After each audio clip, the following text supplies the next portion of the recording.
So it's important to understand we're talking about suspension issues here with driving privileges. And let's talk about what happens if you have a motorcycle and a car, okay? Because there are issues with the motorcycle. There are going to be restrictions that don't work that would work with a car. So there's two different types of suspensions we're talking about here. A conviction will give you a mandatory suspension, okay? Conviction in court.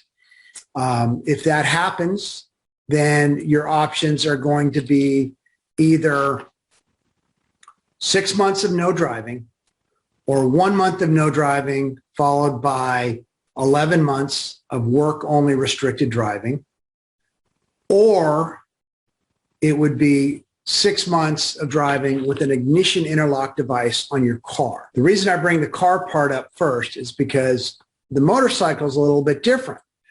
You'd have the same first two options with the motorcycle, with a court conviction and a mandatory suspension, which would be either 6 months of no driving or 1 month of no driving followed by 11 months of being able to drive your motorcycle to and from work. That and work-related driving, it also includes to and from a DUI school if and when they start doing them back in person instead of Zoom. And some are actually starting to now. I heard one in San Francisco was starting to do classes live instead of Zoom. But the last one does not work on a motorcycle. The last option is the 6 months of an ignition interlock device. Ignition interlock devices, also called IIDs, are not allowed, do not work on motorcycles. So hopefully you have a car, can get a car if that's the option you want to take. Otherwise, if you only have a motorcycle, you don't have a car, and you can't get a car, you might as well take the straight suspension because that's going to be your quickest way to get through that suspension.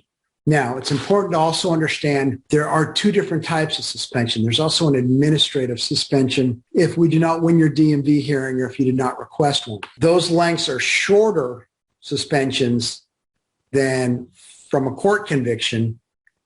So say you got a diversion in Marin County Superior Court or San Francisco Superior Court, but we did not win your DMV hearing or you didn't request one, then your suspension period would be in a car or a motorcycle, either 4 months of no driving or 1 month of no driving followed by 5 months of work-restricted driving, or, and this would only be for a car, 4 months with the ignition interlock device.